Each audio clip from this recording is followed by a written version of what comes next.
السلام علیکم ورحمۃ اللہ وبرکاتہ۔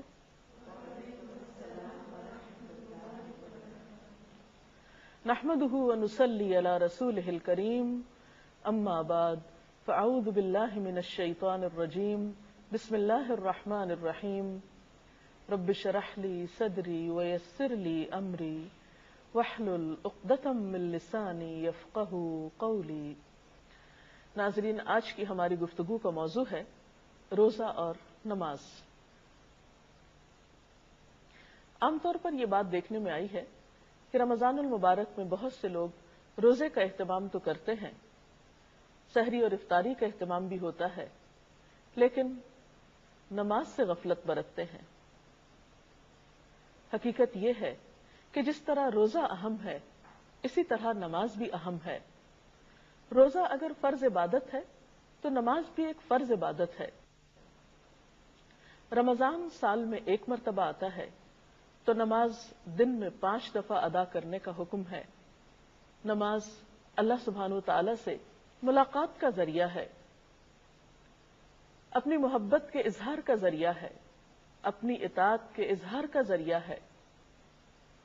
نماز کے بغیر دین مکمل نہیں ہوتا۔ نماز دین کی بنیاد ہے۔ نماز کو چھوڑنا دین کی بنیادوں کو ہلا دینا ہے۔ اللہ سبحانہ وتعالیٰ قرآن پاک میں فرماتے ہیں، ان الصلاۃ کانت علی المؤمنین کتابا موقوتا، کہ بے شک نماز مومنوں پر وقت کی پابندی کے ساتھ فرض کی گئی ہے۔ یعنی اس کے فرض ہونے میں، اس کے اہم ہونے میں کوئی شک و شبہ کی گنجائش نہیں۔ بار بار قرآن پاک میں آتا ہے، وَأَقِيمُوا الصَّلَاةَ وَآتُوا الزَّكَاةَ، نماز قائم کرو اور زکوٰۃ ادا کرو۔ اگر قرآن پاک پر غور کیا جائے تو ہم دیکھتے ہیں کہ شاید ہی نماز سے زیادہ کسی اور چیز کے بارے میں اتنا تاکیدی حکم دیا گیا ہو یا اتنی زیادہ تکرار ملتی ہو۔ نماز دراصل ہمارے روزمرہ ہونے والے گناہوں کے کفارے کا بھی ذریعہ ہے۔ حقیقت یہ ہے کہ ہم سب انسان کسی نہ کسی طرح غلطی کر بیٹھتے ہیں، کوئی نہ کوئی گناہ ہم سے سرزد ہو جاتا ہے، لیکن جب ہم نماز پڑھتے ہیں تو ساتھ ساتھ گناہوں کی صفائی ہوتی چلی جاتی ہے۔ اس کے بارے میں ایک حدیث میں آتا ہے، حضرت ابو ہریرہ کہتے ہیں کہ نبی صلی اللہ علیہ وسلم نے فرمایا کہ تمہارا کیا خیال ہے کہ اگر تم میں سے کسی کے دروازے پر نہر بہتی ہو اور وہ اس نہر میں ہر روز 5 مرتبہ نہائے تو کیا اس کے بدن پر کوئی میل کچیل باقی رہ جائے گا؟ صحابہ کرام نے عرض کیا، نہیں، کسی قسم کا میل کچیل باقی نہیں رہے گا۔ تو آپ صلی اللہ علیہ وسلم نے فرمایا، یہی 5 نمازوں کی مثال ہے۔ اللہ تعالیٰ ان نمازوں کے ذریعے گناہ مٹا دیتا ہے۔ تو گویا دن میں 5 مرتبہ پاک صاف ہو کر اللہ پاک کے حضور حاضر ہونا انسان کی گناہوں کی معافی کا ذریعہ بھی ہے، اور انسان کے دل پر جو بوجھ آ جاتا ہے ان گناہوں کے ذریعے اس کو اتارنے کا سبب بھی ہے۔ پھر خاص طور پر مرد حضرات اگر مسجد میں جا کر نماز پڑھتے ہیں تو اس کا اجر و ثواب اور بھی زیادہ ہے۔ اللہ سبحانہ وتعالی ان کو اپنے ملاقاتی قرار دیتے ہیں۔ حضرت سلمان سے روایت ہے، نبی اکرم صلی اللہ علیہ وسلم نے فرمایا، جس نے اپنے گھر میں اچھی طرح وضو کیا اور پھر وہ مسجد میں آیا، وہ اللہ تعالیٰ کا ملاقاتی ہے، اور میزبان کے لیے ضروری ہے کہ وہ اپنے ملاقاتی کی عزت کرے۔ یعنی ایسے لوگ عزت کے مستحق ہیں جو خاص طور پر مسجد میں نماز کا اہتمام کرتے ہیں۔ رمضان المبارک میں فرائض کے علاوہ خاص طور پر قیام اللیل کی بہت تاکید ملتی ہے۔ حدیث پاک میں آتا ہے، من قام رمضان ایمانا و احتسابا غفر له ما تقدم من ذنبه، جس نے رمضان میں ایمان اور احتساب کے ساتھ، یعنی خالص نیت کے ساتھ اور اللہ تعالیٰ سے اجر و ثواب کی نیت کے ساتھ رات کو قیام کیا، یعنی تراویح نماز ادا کی، تو اس کے پچھلے گناہ معاف کر دیے جائیں گے۔ تراویح کی نماز بنیادی طور پر ایک نفل نماز ہے، نبی صلی اللہ علیہ وسلم سے ہمیں یہ پتہ چلتا ہے کہ آپ نے رمضان کی آخری راتوں میں باجماعت بھی اس نماز کا اہتمام کیا۔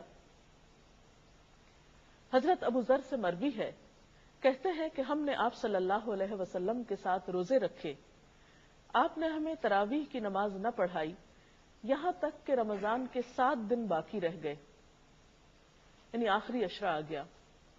23ویں رات کی 1/3 گزرنے پر آپ نے ہمیں تراویح پڑھائی، پھر آپ نے 24 شب کو نماز نہیں پڑھائی۔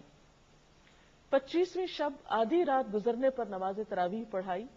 ہم نے کہا یا رسول اللہ صلی اللہ علیہ وسلم، کیا ہی اچھا ہو اگر آپ رمضان کی باقی راتوں میں بھی ہمیں نفل نماز پڑھائیں۔ نبی صلی اللہ علیہ وسلم نے فرمایا، جس نے امام کے فارغ ہونے تک امام کے ساتھ قیام کیا، یعنی باجماعت یہ نماز ادا کی، اس کے لیے ساری رات کے قیام کا ثواب لکھا جائے گا۔ پھر آپ نے ہمیں نماز تراویح نہیں پڑھائی حتیٰ کہ 3 روز باقی رہ گئے، چنانچہ آپ نے ہمیں تیسری مرتبہ 27ویں شب تراویح پڑھائی، جس میں اپنے اہل و عیال کو بھی شامل کیا، یعنی خواتین بھی شامل ہوئیں، یہاں تک کہ ہمیں فلاح کے ختم ہونے کا ڈر ہوا۔ میں نے حضرت ابو ذر سے پوچھا فلاح کیا ہے؟ حضرت ابو ذر نے جواب دیا سحری، یعنی آپ نے اتنی طویل نماز پڑھائی کہ صحابہ کرام کو یوں محسوس ہوا کہ گویا سحری کرنے کا وقت بھی گزر۔ سوال یہ پیدا ہوتا ہے کہ آپ صلی اللہ علیہ وسلم نے روزانہ کیوں نہیں نماز پڑھائی؟ آپ خود تو تہجد کا اہتمام باقاعدگی کے ساتھ کیا کرتے تھے۔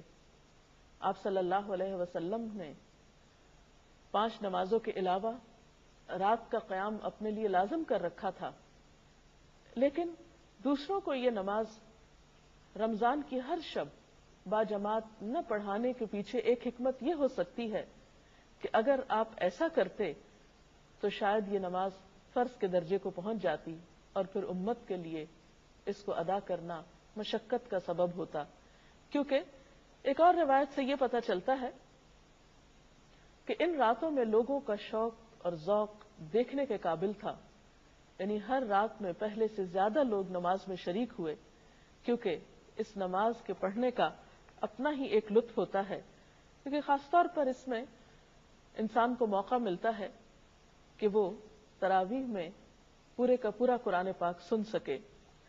رات کے اس قیام کے علاوہ دن میں مختلف اوقات میں نوافل کا اہتمام کیا جا سکتا ہے، کیونکہ رمضان میں ایک نفل ادا کرنے کا ثواب عام دنوں کے فرض ادا کرنے کے برابر ہے، لیکن یہ یاد رہے کہ نوافل میں اعتدال بہت ضروری ہے۔ حضرت انس کہتے ہیں کہ نبی صلی اللہ علیہ وسلم نے فرمایا، نفل نماز اپنی طبیعت کی خوشی اور شوق کے مطابق پڑھو، جب طبیعت تھک جائے تو بیٹھ جاؤ۔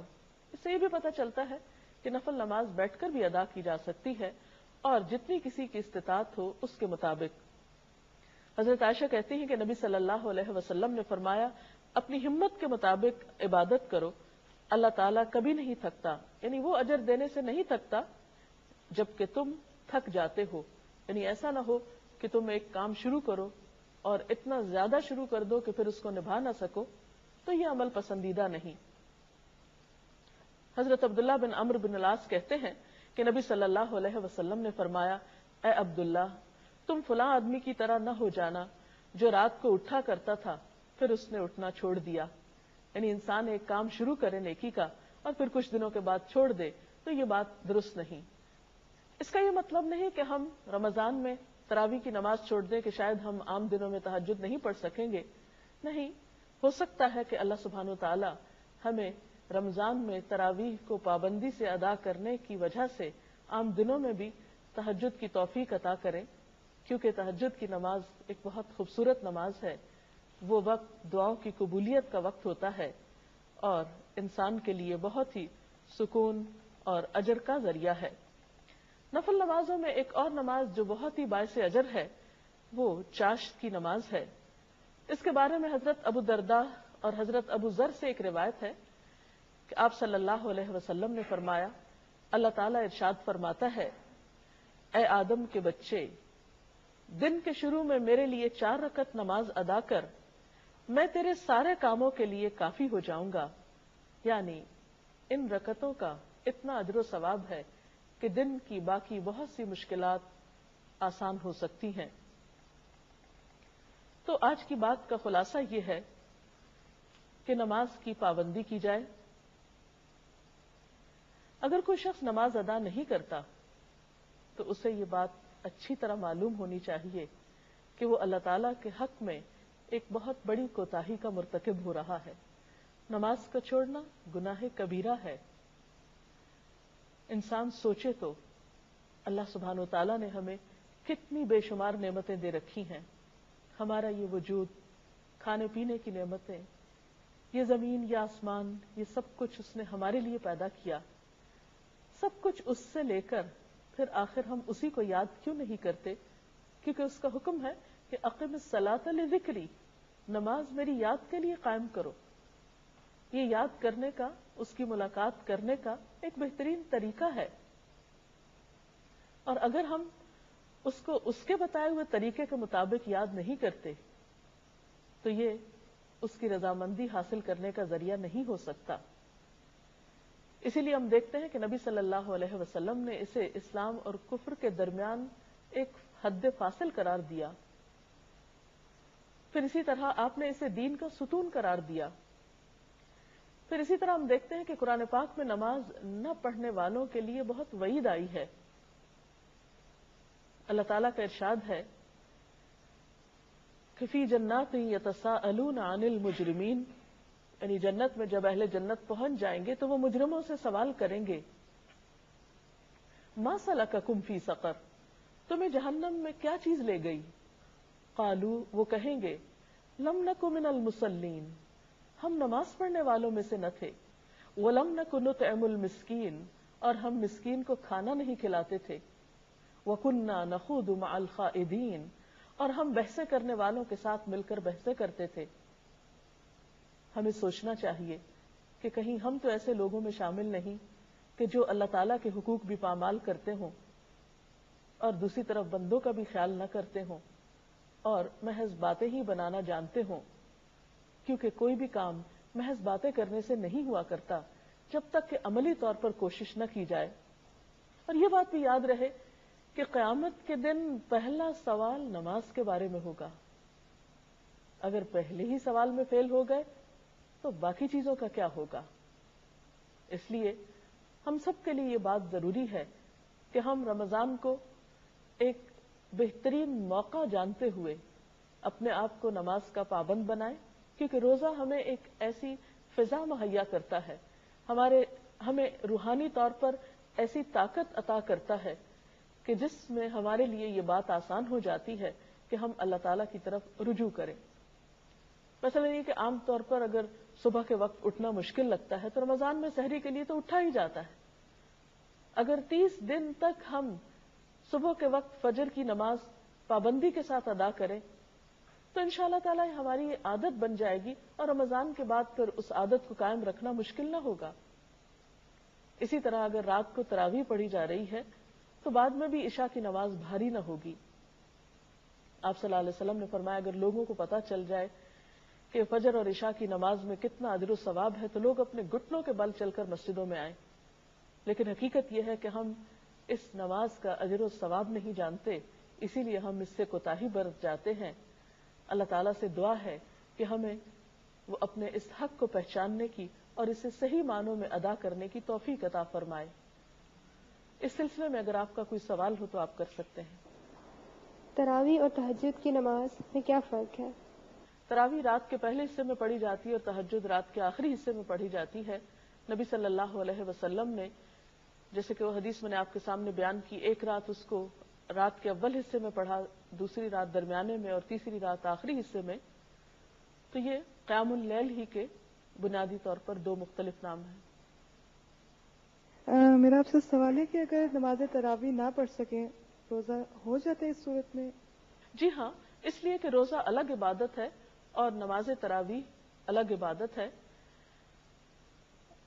لیکن جان بوجھ کے تراویح چھوڑنی نہیں چاہیے، کیونکہ اس نماز کی تاکید بھی ہے اور اس کا اجر و ثواب بھی بہت ہے، اور قیام کی حالت میں قرآن پاک کا پڑھنا اور سننا قیامت کے دن سفارش کا سبب بھی ہے، تو اس لیے اس کا اہتمام کرنا چاہیے. اگرچہ آپ کا روزہ ہو جائے گا تراویح نہ پڑھنے کی صورت میں، بعض اوقات انسان بیمار ہوتا ہے یا کہیں سفر پر ہوتا ہے اور اس میں لمبی نماز پڑھنے کا اس کو موقع نہیں ملتا کسی وجہ سے، لیکن روزہ رکھنے کا موقع مل جاتا ہے تو وہ روزہ رکھ سکتا ہے. اور اسی طرح ایک بات یہ بھی ذہن میں رہے کہ بعض لوگ کسی بیماری کی وجہ سے روزہ رکھنے سے قاصر ہوتے ہیں تو وہ تراویح بھی چھوڑ دیتے ہیں. ایسا نہیں کرنا چاہیے. اگر کوئی شخص بیماری کی وجہ سے روزہ نہیں رکھ پایا اور وہ تراویح پڑھ سکتا ہے تو وہ تراویح ضرور پڑھے. اس کے ساتھ ہی ہماری آج کی اس گفتگو کا وقت ختم ہوا چاہتا ہے. کل انشاءاللہ ایک نئے موضوع کے ساتھ حاضر خدمت ہوں گے. اللہ تعالیٰ سے دعا ہے کہ وہ ہمیں اس رمضان کی برکتوں سے بھرپور فائدہ اٹھانے کی توفیق دے. اب اجازت